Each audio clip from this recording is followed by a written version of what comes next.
Today, we'll be learning about the doctrine of the non-delegation of powers, or commonly known as the non-delegation doctrine. It is a constitutional law doctrine which states that powers and functions that has already been delegated can no longer be delegated. As learners of law, it is commonly expressed in the Latin maxim, potestas delegata, delegare non potest. Before continuing, let us define what does a doctrine mean. As defined by Merriam-Webster's dictionary, a doctrine is a principle of law established through past decisions, or body of principles in a branch of knowledge or system of belief. In application, a doctrine specifically provides for an applicable principle on a specific case through an established and tested system of precedents.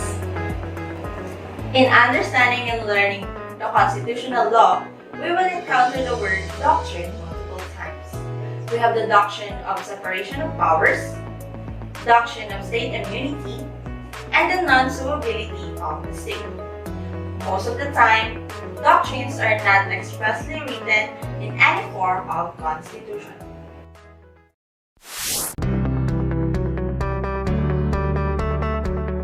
As discussed by then Justice Academus, corollary to the doctrine of the separation of powers, the doctrine of the non-delegation of powers is grounded on the ethical principle that such delegated powers is not only a vested right to these agencies or a person, but a duty and a responsibility to be performed through the instrumentality of his own mind and not through the intervening mind or influence of another. It is also argued that the further delegation of such power, unless provided or allowed by the sovereign power, would constitute a negation on this very duty in violation of the trust reposed, vested, and being given to the delegate mandated to discharge it directly. The principle of the non-delegation of powers is actually applicable to the three branches of the tripartite Philippine democracy. However, its applicability is very much important in the case of the legislative because the legislative power, in many instances, its delegation has been permitted. The reason is the increasing complexity of the tasks of the government and the growing inability of the legislature to cope directly with the many problems demanding its attention. To many of the problems attendant upon present-day undertakings, the legislature may not have the competence, let alone the interest and the time to provide the required direct and efficacious, not to say specific, solutions. Development in technology, in farming and agriculture, in education, and the establishment of international trade routes and imposition for its regulations, among other things. When faced with these conditions, the legislative branch may, through actions provided by law, create agencies or offices with experts who can deal with these problems, subjected, however, to statutory limitations. Let's get deeper with the principle of the non-delegation of power. Article 6 of the 1987 Philippine Constitution provides that the legislative power is vested in the Congress of the Philippines, which consists of the House of Representatives and the Senate, provided or given by the power of the Filipino people. Congress cannot delegate its legislative power under the maxim, potestas delegata, non delegare potest. As a general rule, legislative powers cannot be delegated. However, there are certain exemptions wherein the legislative power can be permissibly delegated to other branches of the government. We can better understand this permissible delegation of powers through the word play. P stands for the delegation of power to the people. The people have expressly reserved to themselves a power of decision.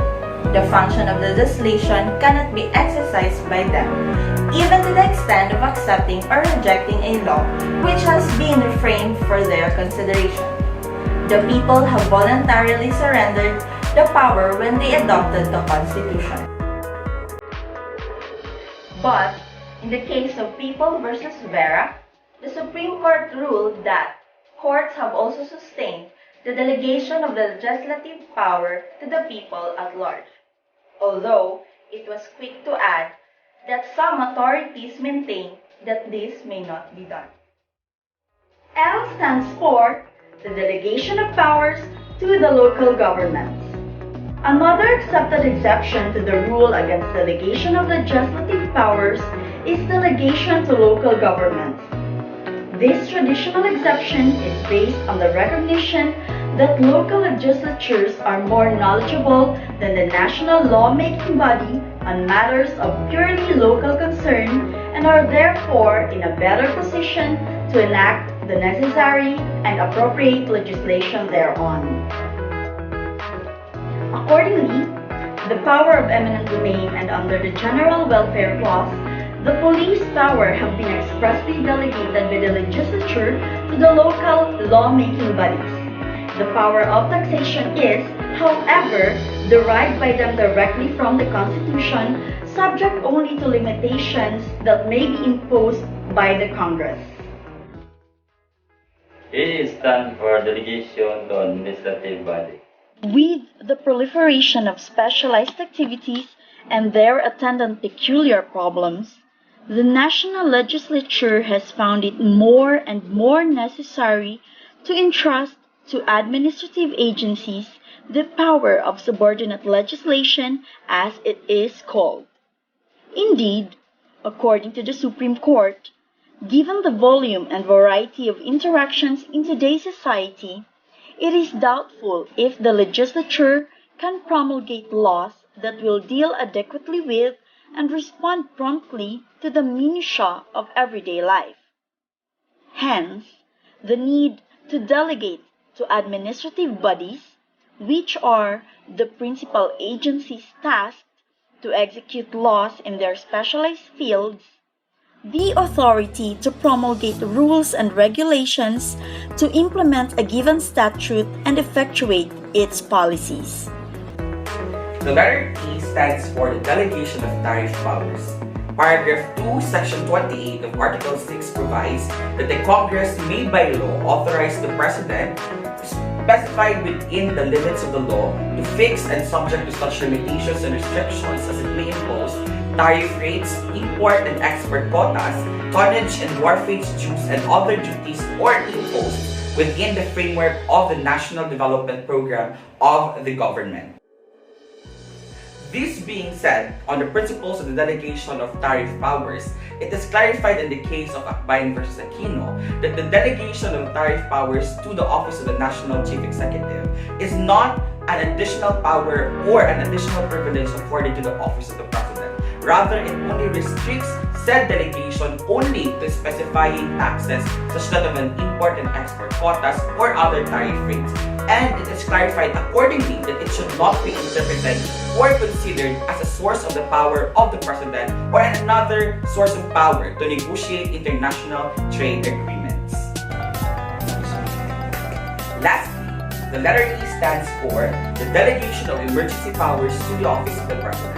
Paragraph 2, Section 23 of Article 6 provides that in times of war or other national emergency, the Congress may by law authorize the President for a limited period of time and subject to such restrictions as may be prescribed to exercise powers necessary and proper to carry out a declared national policy.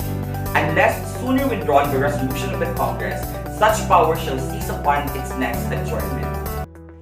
In times of a national emergency or a crisis, it is not likely believable that the Congress may instantaneously gather and convene in order to address certain problems considering national interest. That is why the doctrine of the delegation of emergency powers to the Office of the President came to existence in order to provide power to the President or the National Chief Executive to address said grievances or problems considering that there is a pressing emergency boggling the state or the country. However, in delegating the emergency powers to the Office of the President, there must be 4 requisites for it to be applied. Number 1, that there must be a war or other national emergency. Second, that the delegation must be for a limited period only. Thirdly, that the delegation must be subject to such restrictions as the Congress may prescribe. And lastly, that the emergency powers must be exercised to carry out a national policy declared for by Congress. It must be understood, however, that when there is no such thing or there is an absence of emergency, there can be no such thing as a delegation of emergency powers to the President. For the emergency powers are self-liquidating and the sooner withdrawn in the sense that they will automatically cease upon the end of the emergency that justified its delegation in the first place.